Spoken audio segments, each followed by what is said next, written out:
नमस्कार दोस्तों, मैं सोनी आप सभी का एक बार फिर से हार्दिक अभिनंदन। आज हम काव्य शास्त्र के एक और महत्वपूर्ण सिद्धांत के विषय में चर्चा करेंगे और वो है हमारा रीति सिद्धांत। ठीक है, क्या है रीति सिद्धांत?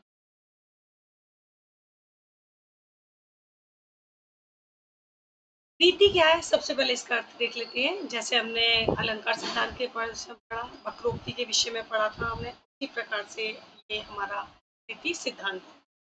रीति शब्द का सबसे पहले हम देखते हैं रीति शब्द का अर्थ क्या है। ठीक है, रीति अगर हम सामान्य अर्थ में देखें, रीति का अर्थ, ठीक है, सामान्य अर्थ में अगर हम देखें, क्या है? रीति होता है एक तरीका, एक ढंग, ठीक है। और अगर हम काव्य शास्त्र के दृष्टिकोण से इसको देखें तो देखिए, रियते गम्यते क्या है? रियते, रियते गम्यते, रियते गम्यते, अनेनेति, अनेनेति रीति ही, रियते गम्यते अनेन एति रीति, यानी रियते यानी मार्ग, रियते क्या है? मार्ग है। क्या है दोस्तों? मार्ग, ठीक है। गम्यति यानी गमन, रियते यानी मार्ग, गम्यति मार्ग है दोस्तों, ठीक है। गम्यति यानी गमन है, ठीक है, मार्ग। अनेनेति यानी अनेक, जिसके द्वारा किया जाए, अनेन यानी जिसके द्वारा किया जाए, के द्वारा किया जाए, द्वारा किया जाए, ठीक है, किया जाए, यानी जिस मार्ग के लिए, जिसके द्वारा मार्ग में गमन किया जाए वो है रीति। अगर हम एक काव्य शास्त्रीय दृष्टिकोण से देखें तो रीति का अर्थ क्या बताया गया था? रियते गम्यते अनेनेति रीति, अर्थात जिस मार्ग के द्वारा, अब इसको हम एक अलग से अर्थ समझें, अर्थात, अर्थात जिस, अर्थात जिस मार्ग के द्वारा, जिस मार्ग के द्वारा, ठीक है, जिस मार्ग के द्वारा गमन किया जाए, मार्ग के द्वारा गमन किया जाए, ठीक है, किया जाए, वही रीति है, वही रीति है। जिस मार्ग के द्वारा गमन किया जाए वही रीति है। रियते गम्यते यानी जिस, अनेनेति यानी जिस मार्ग के द्वारा गमन किया जाता है उसी को रीति कहा गया है। रीति शब्द का कोशगत देखिए, रीति शब्द का, रीति शब्द का, रीति शब्द का कोशगत यानी शगत, इसका जो है कोशगत शब्द का अर्थ हुआ, कोशगत शब्द का अर्थ हुआ है, अर्थ हुआ, क्या हुआ? अगर हम बात करें तो पद्धति, पद्धति कह सकते हैं इसको, ठीक है। इसे हम प्रणाली, प्रणाली भी मान सकते हैं, ठीक है। कहीं कहीं इसको शैली के नाम से भी जाना गया, शैली, ठीक है। मार्ग, पथ, मार्ग, ठीक है, आदि, इस प्रकार से इसको माना गया है। तो कोशगत शब्द क्या हुआ? पद्धति, प्रणाली, शैली, मार्ग, पथ आदि। अगर हम बात करें शैली और रीति में थोड़ा अंतर है। रीति क्या है? जो सहृदय को आनंदित करे वो रीति है, और शैली क्या है? कवि अपने अ, अपनी शैली में जो रचना कर रहा है वो शैली हम उसको मान सकते हैं। थोड़ा सा रीति और शैली में अंतर है। रीति जो काव्यगत के दृष्टिकोण से काव्य सौंदर्यवर्धक तत्व के रूप में देखी जा सकती है, जबकि शैली जो कवि के दृष्टिकोण से देखी जा सकती है, ठीक है। नेक्स्ट देखिए, काव्य शास्त्र में रीति शब्द का तात्पर्य, काव्य शास्त्र में, काव्य शास्त्र में रीति शब्द का तात्पर्य, रीति शब्द का तात्पर्य, ठीक है, तात्पर्य काव्य रीति क्या होगा? काव्य, ठीक है, काव्य रीति, काव्य मार्ग क्या है?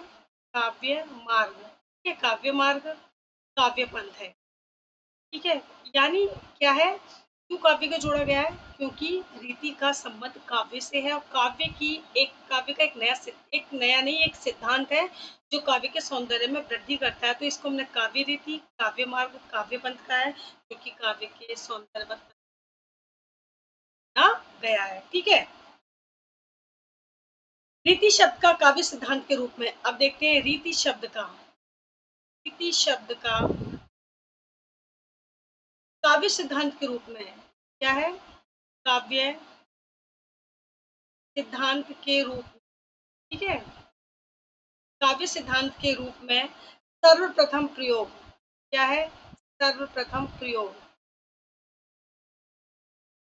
सर्वप्रथम प्रयोग 9वीं सदी में, 9वीं सदी में, ठीक है, 9वीं सदी में, 9वीं शताब्दी में आचार्य बामन ने के द्वारा, दोस्तों ध्यान रखना, जैसे आचार्य बामन ने, वो भामा था जिन्होंने अलंकार का किया और ये बामन है, ठीक है। आचार्य बामन ने काव्य अलंकार सूत्र, क्या है, काव्य अलंकार,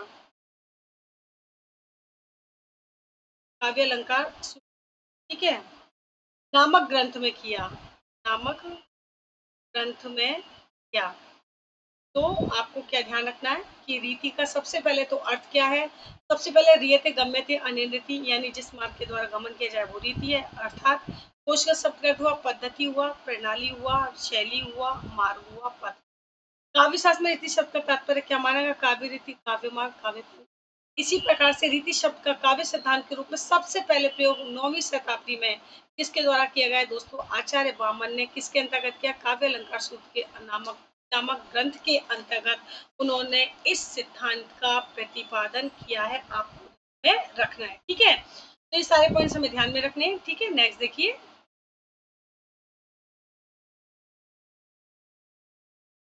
आचार्य भरत ने, नेक्स्ट देखिए, ठीक है, इसमें क्या है, सर्वप्रथम बामन ने, देखिए क्या कह रहे हैं, सर्वप्रथम बामन ने, सर्वप्रथम बामन ने, ठीक है, बामन ने रीतिरात्मा काव्यस्य, क्या है, रीतिरात्मा, रीतिरात्मा, रीतिरात्मा काव्यस्य, रीतिरात्मा काव्यस्य, ठीक है। किसने, बामन ने। रीतिरात्मा कहकर, कहकर, रीतिरात्मा कहकर रीति को क्या किया था, रीति को काव्यात्मा, काव्यात्मा के रूप में, काव्यात्मा के रूप में, ठीक है, रूप में प्रतिष्ठित करने का प्रयास किया, प्रतिष्ठित करने का प्रयास किया, ठीक है। यानी सबसे पहले बामन ने क्या कहा, इसको रीतिरात्मा, यानी काव्य की आत्मा जो है रीति है, यानी रीति को काव्य आत्मा कहकर प्रतिष्ठित करने का प्रयास किया। जिससे शुरू से हम पढ़ रहे हैं, रस सिद्धांत के विषय में जब हमने पढ़ा तो इस बात को समझाया कि रस सिद्धांत में भरत मुनि ने रस को काव्य की आत्मा माना।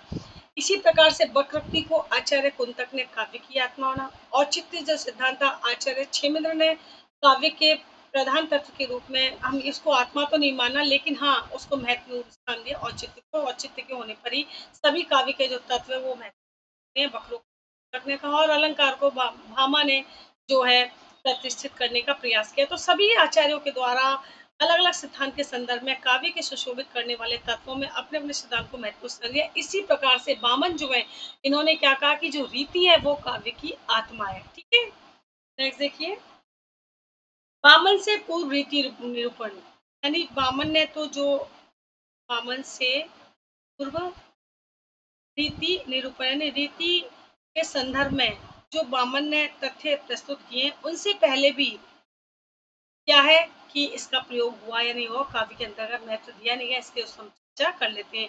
यानी बामन वह विद्वान आचार्य जिन्होंने तो क्या कहा था कि ये जो है महत्वपूर्ण सिद्धांत और इसे काव्य की आत्मा भी स्वीकार, लेकिन इनसे पहले रीति के संदर्भ में क्या बात हुई देख लेते हैं। तो बामन से पूर्व अगर हम बात करें, बामन से पूर्व, ठीक है, बामन से पूर्व कई विद्वानों के विषय में पहला पर उन्हीं का वापस जिक्र है। बामन से पूर्व भरत मुनि बाण भट्ट, क्या है, भरत मुनि, ठीक है, बाण भट्ट, भरत मुनि बाण भट्ट, भामा दंडी, क्या है, भामा दंडी, ठीक है, भामा दंडी आदि विद्वान, भिन्न अर्थ, आदि विद्वान, भिन्न अर्थ, ठीक है, भिन्न अर्थ, भिन्न अर्थ रीति शब्द का उल्लेख कर चुके हैं, भिन्न अर्थ रीति शब्द का क्या कर चुके हैं, उल्लेख कर चुके हैं, उल्लेख कर चुके हैं, ठीक है। यानी बामन से पहले, जैसे बामन ने कहा, तो इससे पहले भरत मुनि थे, बाण भट्ट थे, भामा हुए, दंडी हुए, इन सभी विद्वानों के अलग अलग अर्थ में रीति शब्द का उल्लेख किया। ऐसा नहीं है कि ये रीति का एक ही जो है तरीका बताया, ढंग बताया, प्रणाली बताया, शैली बताई, ऐसा नहीं है। लेकिन हाँ, कि सभी के द्वारा जो है अलग-अलग अर्थ दिया गया है, एक अर्थ नहीं दिया गया है, मतलब किसी ने क्या माना, किसी ने क्या माना, ठीक है। आचार्य भरत मुनि ने रीति को आचार्य भरत मुनि ने आचार्य भरत मुनि ने रीति को, ठीक है, रीति को प्रवृत्ति के रूप में स्वीकार किया, प्रवृत्ति के रूप में, प्रवृत्ति के में स्वीकार किया। तो आपको ये ध्यान रखना है कि भरत मुनि के द्वारा जो रीति है उसे किस रूप में स्वीकार किया गया, प्रवृत्ति के रूप में स्वीकार किया गया। महत्वपूर्ण बिंदु है, ध्यान रखिए, ठीक है, कि महत्वपूर्ण बिंदु। नेक्स्ट देखिए, आचार्य भरत ने प्रदेशों के अनुसार क्या किया है, आचार्य भरत ने, नेक्स्ट पेज पे देख लेते हैं। आचार्य भरत ने प्रदेशों के अनुसार, ठीक है, प्रदेशों के अनुसार, ठीक है, प्रदेशों के अनुसार अवंती दक्षिणत्या, क्या है, अवंती दक्षिणात्या, ठीक है, पांचाली ऑर्डर मागधी, पांचाली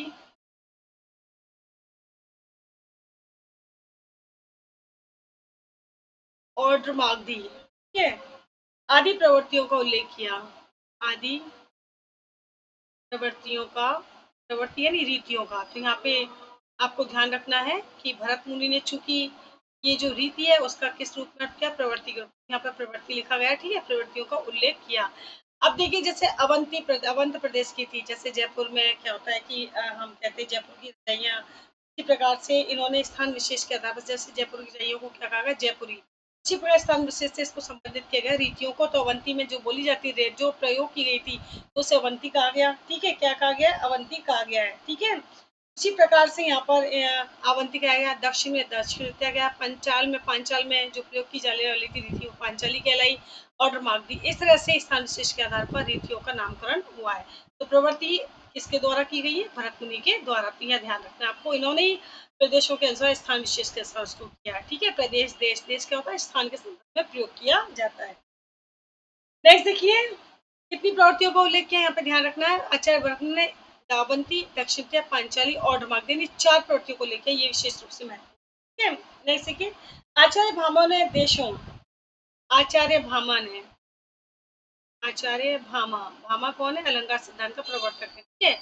आचार्य भामा ने देशों, जब देशों का संबंध है दोस्तों, कोई देश विदेश से नहीं, अभी तो स्थान से लिया जाता है, मैं लिख देती हूँ ताकि आपको याद रहेगा, यानी स्थान, ठीक है, स्थान से संबंधित रूप में, देशों से संबंधित, स्थान से संबंधित रूप, ठीक है, संबंधित रूप में, रूप में रीति का वर्णन किया, क्या किया है, रीति का वर्णन किया, ठीक है, किया, और इसका काव्य वेद के अंतर विवेचन किया, और इसका काव्य विवेद के अंदर के अंतर्गत क्या किया, विवेचन किया, ठीक है। यानी भामा ने क्या किया, देश, देश को किससे संबंधित माना गया, स्थान से, स्थान से संबंधित रूप में रीति का वर्णन किया, जैसा कि भरत मुनि ने किया था, उसी प्रकार से भामा के द्वारा भी स्थान विशेष से रीतियों का वर्णन किया गया है, और इसका काव्य विवेक के रूप के अंतर्गत विवेचन किया गया है, ठीक है। आचार्य दंडी ने रीति को काव्य मार्ग कहा, आचार्य दंडी ने, आचार्य दंडी ने रीति को काव्य मार्ग कहा, ठीक है, काव्य मार्ग कहा, ठीक है, और उसका देशों से संबंधित रूप में वर्णन किया, और और उसका देशों से संबंधी, देशों से संबंधित रूप में, देशों से संबंधित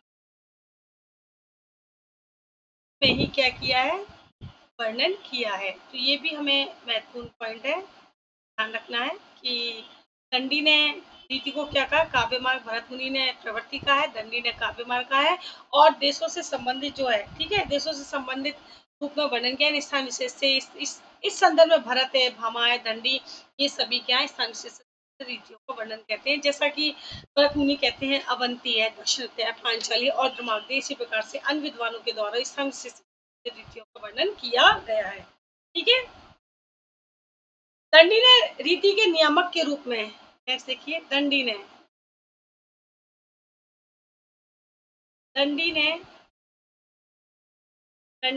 रीति के नियामक के रूप में, क्या है, रीति के नियामक के रूप में, ठीक है, रूप में काव्य गुण का उल्लेख किया, काव्य गुण का क्या किया है, उल्लेख किया। ठीक है, वामन से पूर्व तक रीति का अर्थ, वामन से पूर्व तक, वामन से पूर्व तक रीति का अर्थ, रीति का अर्थ, ठीक है, रीति का अर्थ काव्य पद्धति, क्या है, काव्य पद्धति, काव्य पद्धति अथवा रचना शैली के रूप में, अथवा रचना शैली के रूप में के, ठीक है, ग्रहण किया गया।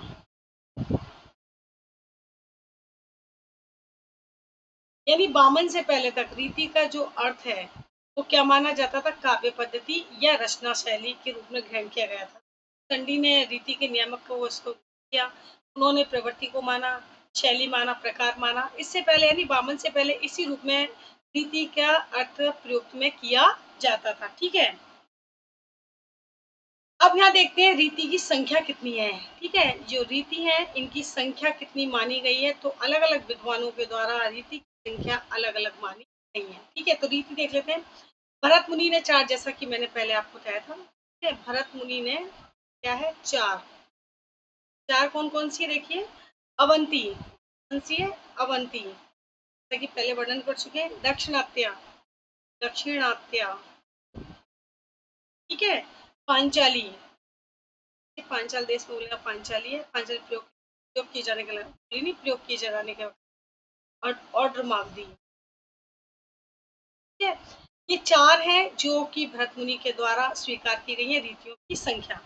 यहाँ देख लेते हैं भामा ने इसको कितनी मानी है। ठीक है, भामा के द्वारा 2 मानी गई है। कितनी मानी गई, 2। कौन सी है, वैदर्भी, वैदर्भी प्रदेश में प्रयोग किए जाने का वैदर्भी है, और गौड़ी, यानी गौड़ी प्रदेश में प्रयोग किए जाने का गौड़ प्रदेश में प्रयोग किए जाने का गौड़ी कहलाई है। ठीक है, वैदर्भी मध्य भारत में थी, और गौड़ी जो थी दोस्तों कहाँ थी, ये असम देश के पूर्वी भाग में, जैसे असम वगैरह में, देश के पूर्वी भाग यानी असम में गौड़ी थी, और वैदर्भी पूर्वी। ठीक है, पूर्वी नहीं, मध्य भारत में, ये हमारे मध्य भारत में थी और ये पूर्व में थी। समझ जाता है, जैसे ये पूर्व, ये मध्य भारत। ठीक है, तो स्थान विशेष के वैदर्भ देश कह सकते हैं, तो उसमें प्रयोग किए जाने का वैदर्भी कहे, गौड़ प्रदेश में प्रयोग गौड़ी रीति कहलाई। ठीक है, तो यहाँ पर भामा ने इसको 2 मानी है। ठीक है, नेक्स्ट देखिए, वैदर्भी रीति में कालिदास को सर्वश्रेष्ठ माना जाता है, क्योंकि वैदर्भी सुकुमार रीति यानी सुकुमार शब्दों का है। ठीक है, तो ये वैदर्भी रीति में सिद्धस्त माने गए कालिदास। नेक्स्ट देखिए, दंडी। अब देखते हैं दंडी के द्वारा क्या कहा गया है। तो दंडी ने जो है, दंडी ने भी यहाँ पर 2 ही रीतियों को माना है, वो है वैदर्भी और गौड़ी। यानी भामा और दंडी के जो विचार हैं यहाँ पर बहुत ही समान। ठीक है, समान उनके। अब देखते हैं वामन, वामन जिन्होंने सिद्धांत का प्रतिपादन किया है। तो 3 है, कितनी मानी इनके द्वारा, 3 मानी गई है। पहली है वैदर्भी, कौन सी है, वैदर्भी, जो कि दंडी और वामन, भामा के द्वारा, सबके द्वारा मानी गई है। ठीक है, वामन ने तो कहा ही था, भरत मुनि के द्वारा नहीं कहा गया। वैदर्भी, दूसरी है गौड़ी, ठीक है, तीसरी हमारी पांचाली, इसमें प्रयोग किया जाए। तो ये हमारा आपको ध्यान रखना सर्वमान्य मत है, यानी सभी के द्वारा जो स्वीकार किया गया वो है। यानी वर्तमान समय में अगर हम कहते हैं काव्य शास्त्र का जो रीति सिद्धांत है, उस रीति के कितने संख्या मानी गई, कितनी प्रकार की रीतियां हैं, तो आपको ये ध्यान रखना है कि वो है हमारी तीन, वैदर्भी, गौड़ी और पांचाली, क्योंकि इन्हीं को मान्यता दी गई है, इन्हीं को सर्वमान्य मत के आधार पर स्वीकार किया गया है। ठीक है, नेक्स्ट देखिए, रुद्रट। अब रुद्रट का देखते हैं उन्होंने कितना माना है, हमें ध्यान सभी का रखना है, लेकिन सर्वमान्य मत जैसा कि बामन कह रहे हैं तो वो विशेष रूप से आपको ध्यान रखना है। तो रुद्रट के द्वारा चार इसकी संख्या मानी गई। चार कौन कौन सी? वैदर्भी, गौड़ी, वैदर्भी, गौड़ी, एक लाठी जो है इनके द्वारा स्वीकार गई है। बाकी पांचाली, वैदर्भी, गौड़ी जो हम कहें कि दंडी के द्वारा स्वीकार गई, वैदर्भी, गौड़ी इसके द्वारा स्वीकार गई। ठीक है, तो यहाँ पर रुद्रट ने क्या कहा, लाठी को और यहाँ पर शामिल किया, यानी इन्होंने इसके चार प्रकार माने। ठीक है, आनंद वर्धन ने देख लेते हैं कितना प्रकार माना है। आनंद वर्धन के क्या कहा है, आनंद वर्धन ने जो है इसको असमासा, असमासा, क्या समासा, दूसरी है अल्प समासा, ये अल्प समासा, और तीसरी है दीर्घ समासा। ठीक है, कौन सी है? दीर्घ समासा, यानी संगठन, संगठन जो तत्व होता है, वर्ण संयोजन के आधार पर आनंद वर्धन ने क्या किया, यहाँ लिख देती हूँ, याद रहेगा दोस्तों आपको, वर्ण संयोजन के आधार पर इसका विभाजन किया है, यानी काव्य के अंतर्गत असमास समासों का जो प्रयोग ही नहीं है वो असमासा है। अल्प समासा की थोड़ी बहुत समासों का जहाँ प्रयोग किया गया है वो अल्प समासा है, और लंबे लंबे और दीर्घ जो समासों का प्रयोग किया जाता है, बड़े बड़े समासों का, वो दीर्घ समासा, और इसे किस आधार पर वर्णित किया है? वर्ण संयोजन के आधार पर। तो आपको ध्यान रखना है वे कौन से माने जिन्होंने रीति के भेदों को वर्ण संयोजन के आधार पर विभक्त किया, वो आनंद वर्धन। और कितने माने हैं? तीन माने हैं, तीन के तीनों अलग है, इसलिए आपको विशेष रूप से ध्यान में रखने हैं। ठीक है, नेक्स्ट देखिए, राजशेखर। राजशेखर के द्वारा, इनके द्वारा भी जो रीति के तीन भेद बनेंगे, कौन सी है? लक्षोभी। क्या माना है? लक्षोभी। लक्षोभी को अगर हम देखें तो नाम इसका क्या है? वैदर्भी है। ठीक है, तो आपको वैदर्भी भी आ सकते हैं, लेकिन चूंकि परीक्षा में अगर आ जाता है तो वो लक्षोभी ध्यान। ठीक है, मागधी और पांचाली का, मागधी, ठीक है, पांचाली का, ये तीन जो भेद है रीति के, किसके द्वारा माने गए? राजशेखर के द्वारा माने गए। आचार्य कुंतक के देख लेते हैं कितने भेद माने हैं। आचार्य कुंतक ने यहाँ पर माने तीन भेद माने हैं। कौन कौन से तीन भेद देखिए? पहला सुकुमार, जैसा कि मैंने कहा, सुकुमार वैदर्भी, और वैदर्भी रीति में जो है कालिदास बड़े हस्ते, इनके ज्यादातर वैदर्भी। ठीक है, वैदर्भी आ जाएगी। विचित्र इनके द्वारा की गई है, विचित्र को क्या माना है? गौड़ी। ठीक है, ठीक है, और तीसरी जो है दोस्तों वो है मध्य, पांचाली। ठीक है, तो तीनों के नाम ब्रैकेट में लिखे ताकि आपको समझ में आए। सुकुमार है पहली, जिसे वैदर्भी का है, विचित्र इसे गौड़ी है, और मध्य जिसे पांचाली है। ये तीन भेद जो आचार्य कुंतक द्वारा किए गए। ठीक है, भोजराज के देख लेते हैं कौन कौन से भेद किए हैं भोजराज के द्वारा। तो भोजराज के द्वारा देखिए छह भेद बताए गए हैं। कितने भेद बताए गए? छह। छह कौन कौन से? वैदर्भी, गौड़ी, पांचाली, जो सर्वमान्य मत है वो यहाँ पर लिए गए हैं। ठीक है, क्योंकि चूंकि तीनों जो मत है सर्वमान्य मत है, पांचाली, गौड़ी, लेकिन इसके साथ ही उन्होंने लाठी, अवंतिका मात दी।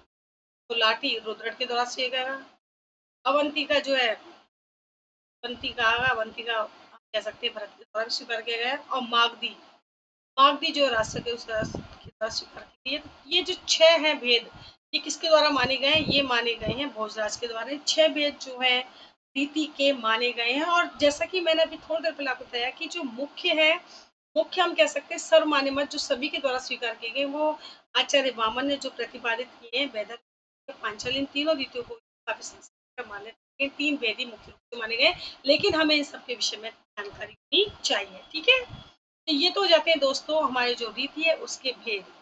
अब देखते हैं आचार्य वामन और रीति। आचार्य वामन तो इस सिद्धांत के प्रतिपादक हैं, उनके द्वारा रीति के संदर्भ में किस प्रकार से अपने मतों को, ठीक है, सबसे पहले हम देखते हैं सर्वप्रथम वामन ने रीति शब्द का प्रयोग किया। पहला पॉइंट हमारा ये हो जाता है कि सर्वप्रथम वामन ने रीति शब्द का, ठीक है, रीति शब्द का प्रयोग किया, ये महत्वपूर्ण है। के द्वारा सबसे पहले रीति का प्रयोग किया गया है वामन। ठीक है, नेक्स्ट देखिए, वामन ही काव्य शास्त्र में रीति के संदर्भ में, वामन ही, ठीक है, काव्य शास्त्र में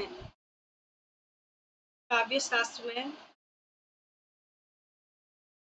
रीति के संदर्भ में, रीति के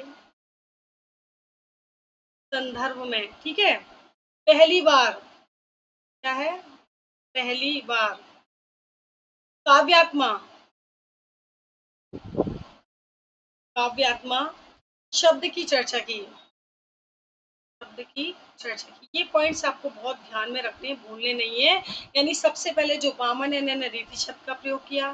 सबसे पहले बामन ही थे जिन्होंने काव्य शास्त्र में रीति के संदर्भ में काव्यात्मा शब्द की चर्चा की, यानी इन्होंने रीति को काव्य की आत्मा माना। ये हमें ध्यान में रखना है, ठीक है। जैसे कि बामन के अनुसार क्या कहते हैं रीति के संदर्भ में, बामन के अनुसार, और संस्कृत की जितनी भी डेफिनेशन होंगी या संस्कृत के पद होंगे आपको ध्यान, बामन के अनुसार विशिष्ट पद रचना रीति ही, विशिष्ट पद रचना रीति ही, ठीक है। यानी जो विशिष्ट पदों की रचना है उसी को रीति कहा गया है, ठीक है। अर्थात विशिष्ट पद रचना तो है वो रीति है, अर्थात अर्थात विशिष्ट पद रचना क्या है, रीति है, ठीक है। नेक्स्ट देखिए, विशिष्ट का क्या तात्पर्य है। अब यहाँ देखिए विशिष्ट का क्या तात्पर्य, विशिष्ट का क्या तात्पर्य है। हमने ये तो कह दिया कि विशिष्ट पद की रचना जो रीति है, तो विशिष्ट का तात्पर्य है विशेषो गुणात्मक, क्या है, विशेषो गुणात्मक, विशेषो गुणात्मक यानी गुण संपत्ता ही, अर्थात गुण संपन्नता ही, अर्थात गुण संपन्नता ही, संपन्नता, ठीक है। ही गुण संपन्नता ही क्या है, विशिष्टता है। यानी जो गुणों से भरपूर है वो ही विशिष्ट है। तो विशिष्ट, जैसा कि हमने बामन ने जो परिभाषा दी थी रीति की, क्या कहा था, विशिष्ट पद रचना रीति, यानी विशिष्ट पद रीति है। तो विशिष्ट का क्या तात्पर्य, यानी विशेष गुण आत्मक है, यानी गुण संपदा ही विशिष्टता है। किसके द्वारा कहा गया है, आचार्य बामन के द्वारा इस बात क्या गया है, ठीक है। नेक्स्ट देखिए, गुणों को ही बामन ने रीति का मूल तत्व माना, गुणों को ही, गुणों को ही बामन ने, ठीक है, बामन ने रीति का मूल तत्व माना, रीति का मूल तत्व माना, यानी जो गुण है, ठीक है, गुण जो होते हैं वो क्या है, रीति के मूल तत्व के अंतर्गत आते हैं। तो गुणों का महत्व जो है रीति के अंतर्गत बहुत महत्वपूर्ण माना गया है, ठीक है। नेक्स्ट देखिए, गुणों की अत्यंतिक, गुणों की अत्यंत व्यापक परिभाषा देते हुए, गुणों की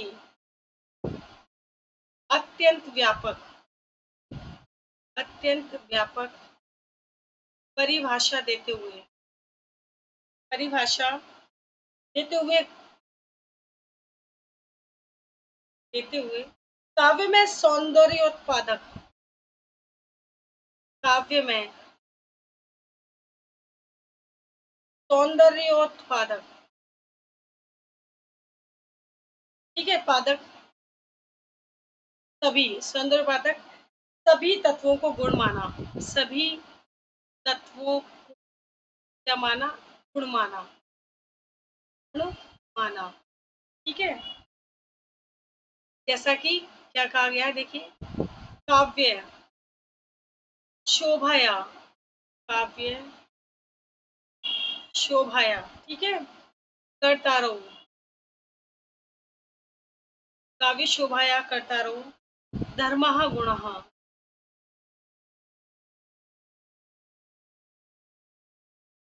यानी काव्य की शोभा बढ़ाने वाले जो गुण धर्म है उन्हें क्या कहा गया है, उन्हें रीति कहा गया है। तो इसका मतलब यहाँ पे ये स्पष्ट कर रहे हैं कि गुणों की अत्यंत व्यापक सौंदर्य उत्पादक सभी तत्वों को क्या माना है, गुण माना है। गुण अर्थात शब्द गुण। अब काव्य शोभाया करता रहो, धर्म गुण, धर्म गुणा, काव्य की शोभा बढ़ाने वाले धर्म जो तत्व है वो है, वो रीति के अंतर्गत आते हैं। यानी यहाँ पर आचार्य बामन ने क्या कहा है, गुणों को विशेष रूप से महत्व है, और इन्हीं गुणों की व्यापक परिभाषा को इसके माध्यम से स्पष्ट किया है। ठीक है, नेक्स्ट देखिए, गुण अर्थात शब्द गुण। गुण क्या है? देखिए, गुण अर्थात पहला तो क्या जाएगा, शब्द गुण। ठीक है, जो शब्दों के माध्यम से काव्य में एक चमक उत्पन्न किया जाता है, शब्द गुण। और अर्थ गुण, और और अर्थ गुण। ठीक है, क्या है? अर्थ गुण। अर्थ गुण काव्य के शोभा कारक धर्म है। अर्थ गुण काव्य के शोभा कारक क्या है? धर्म है। ठीक है, यानी गुण जो है वो क्या है? शब्द गुण। और अर्थ गुण काव्य के शोभा कारक धर्म है। दोनों को बहुत महत्व दिया है। गुणों के अंतर्गत शब्द गुण और अर्थ गुणों को यहाँ पर विशेष रूप से आचार्य वामन के द्वारा महत्व दिया गया। ठीक है, नेक्स्ट देखिए, वामन के अनुसार शब्द और अर्थगत सौंदर्य। वामन के अनुसार, ठीक है, वामन के अनुसार शब्द और अर्थगत सौंदर्य है। शब्द और अर्थगत सौंदर्य, सौंदर्य से युक्त, सौंदर्य से युक्त पद रचना का नाम रीति है। रचना का नाम रीति है। यानी वामन ने क्या कहा है? शब्द और अर्थगत सौंदर्य से युक्त कोई यदि पद की रचना हो रही है तो उसे क्या माना है? उसे रीति माना है। यानी इस रीति के अंतर्गत उन्होंने शब्द, अर्थगत सौंदर्य यानी शब्दों का सौंदर्य, पदों का स्पष्टीकरण, और अर्थ क्या है? भावों का।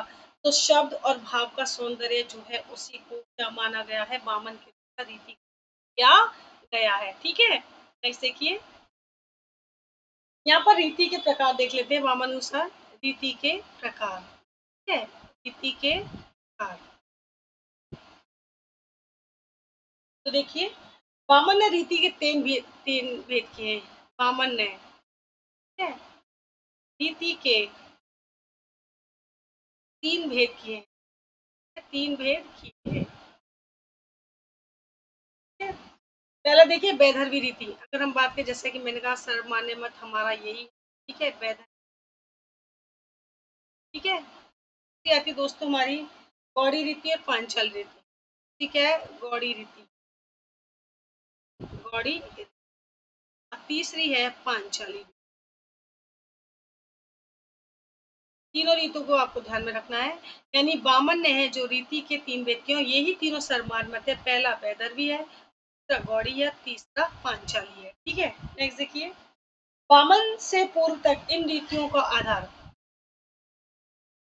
वामन से पूर्व तक, ठीक है, पूर्व तक इन रीतियों का आधार, ठीक है, इन रीतियों का आधार,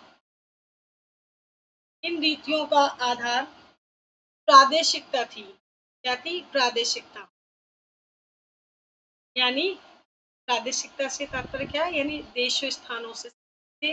देश क्या थे? स्थान। स्थान यानी जो, जैसे पांचाल नारी, पांचाल देश में जो प्रयुक्त कहलाई जा रही थी वो क्या कहलाई थी? पांचाली।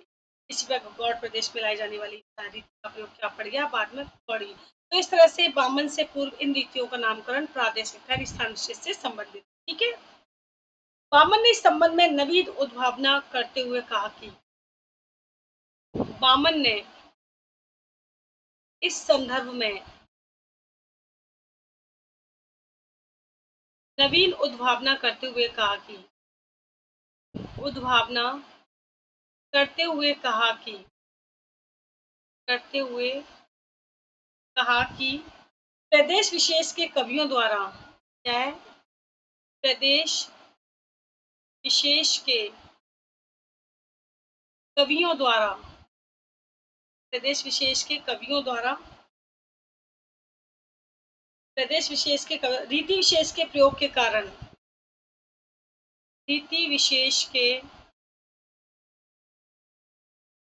प्रयोग के कारण, प्रयोग के कारण, प्रयोग के कारण ही उनका यह नाम पड़ गया, ही उनका यह नाम पड़ गया। पूछा जाए कि गौड़ी को गौड़ी क्यों कहा गया, तो प्रदेश विशेष के प्रयोग के कारण, यानी यहाँ बामन ने स्पष्ट कर दिया, यानी जो प्रदेश विशेष के कवि जो थे, उन्होंने जब इन रीतियों का प्रयोग किया, रीति विशेष का, तो उस रीति विशेष के प्रयोग के कारण उनका नाम पड़ गया। सपोज करिए जसीमा वैदर्भ प्रदेश जो रहा था, उसमें जो कवि आचार्य जो विद्वान रहे थे, उन्होंने जब इस रीति का प्रयोग किया, तो वो वैदर्भ रीति वैदर्भी बन गई, यानी प्रदेश विशेष से जुड़ गई, और उसका नामकरण वैदर्भी, गौड़ी और पांचाली में हुआ। ठीक है, नेक्स्ट देखिए।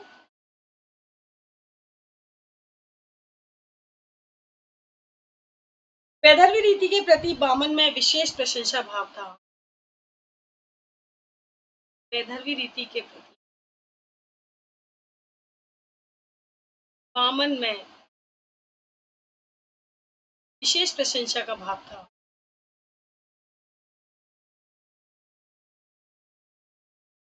अब देखिए दोस्तों, वैदर्भी के प्रति क्यों था, अगर हम बात करें तो चूंकि जैसा कि मैंने कहा, वैदर्भी रीति सुकुमार रीति है, कोमल पदों का वर्णन है, और इसके इस रीति का प्रयोग अगर हम देखें तो कालिदास जो है इस रीति में उनके काव्य रचना वैदर्भी आती है।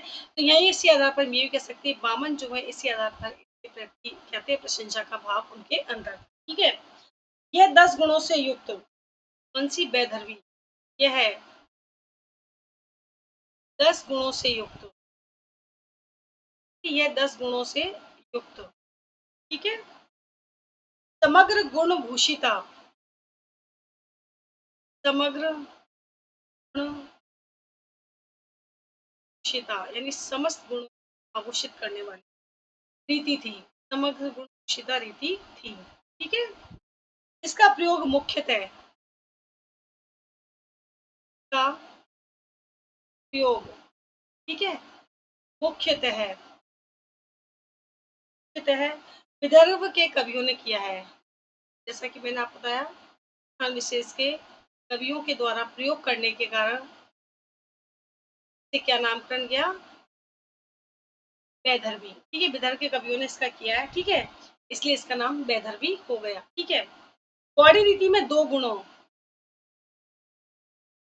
गौड़ी रीति में क्या थे, दो गुणों,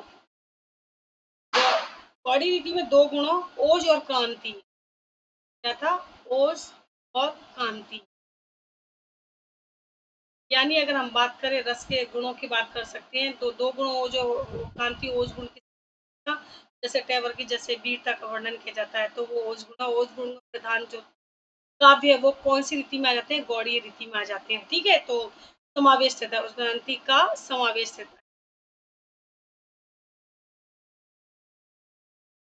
वो माधुर्य गुण में आ जाएगी वैदर्भी की, जो क्योंकि उसमें सुकुमार पदों का भावों का वर्णन रहता है। ठीक है, गौड़ देश के कवियों में इसका अधिक प्रचार होने के कारण, गौड़ प्रदेश के कवियों में इसका प्रचार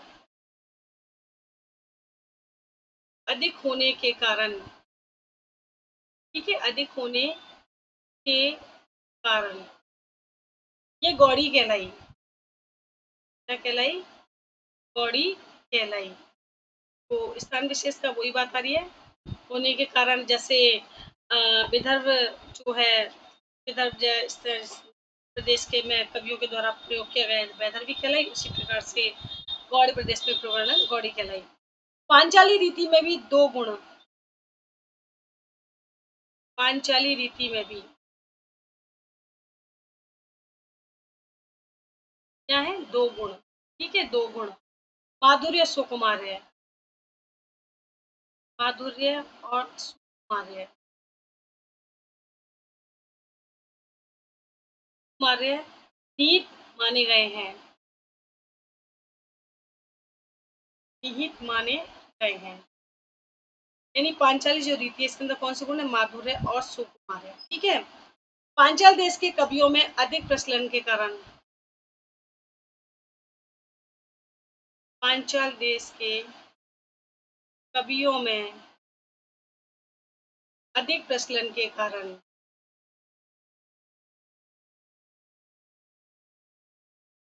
ठीक है, ये पांचाली रीति कहलाई, पांचाली रीति कहलाई। ठीक है? तो दोस्तों ये हमें ध्यान रखना है कि इसका जो वामन के द्वारा 3 जो रीतियों का प्रतिपादन किया गया है, पहली तो दोस्तों होती है हमारी वैदर्भी, दूसरी गौड़ी और तीसरी पांचाली। अब वैदर्भी रीति के प्रति वामन का विशेष प्रेम भाव था और ये 10 गुणों से युक्त थी, इसलिए इस वैदर्भी रीति को समग्र गुण शिता माना गया है, जिसका प्रयोग विदर्भ के कवियों ने किया, इसीलिए इसको वैदर्भी रीति कहा गया है। और जैसा कि मैं पहले बता चुकी हूँ, वामन के द्वारा इसका वामन के द्वारा तो उसको बताया गया, साथ ही कालिदास ने इसका अच्छे से प्रयोग किया है। दूसरी जो हमारी गौड़ी रीति है, गौड़ी रीति में 2 गुण है दोस्तों, ओज और कांति। ओज और कांति क्या होता है? वीरता का भाव प्रकट करते हैं। जहाँ वीरता का भाव होता है, वहाँ गौड़ी रीति का प्रयोग किया जाता है। और चूंकि गौड़ प्रदेश में कवियों में इसका प्रचार अधिक हुआ, इसीलिए प्रचार के कारण ये जो गौड़ प्रदेश के कारण ये गौड़ी कहलाई। तीसरी जो रीति है हमारी पांचाली रीति। पांचाली रीति में भी वैदर्भी रीति के समान माधुर्य सुकुमार का भाव पाया गया है, यानी रीत है इसके अंतर्गत, इसीलिए इसे माधुर्य सुकुमारता का भाव होने के कारण ये क्या कहा गया? पांचाली। और चूंकि पांचाल देश के कवियों में अधिक प्रचलन के कारण ये क्या कहलाई? पांचाली कहलाई। तो ये तो था दोस्तों वामन के द्वारा जो 3 रीतियां जो सर्वमान्य मत माना गया, उनका थोड़ा सा वर्णन है। अब इसका विस्तार पूर्वक वर्णन हम अगले सत्र में करेंगे। आई होप आपको समझ में आएगा रीति क्या है, रीति से क्या तात्पर्य है, कवियों के द्वारा रीति को किस आधार पर बांटा गया है, कितनी संख्या बताई गई है, कितने प्रकार बताए गए, सब अलग अलग मत हैं, लेकिन जो सर्वमान्य मत है वो ही हमें विशेष रूप से ध्यान में रखनी है। ठीक है?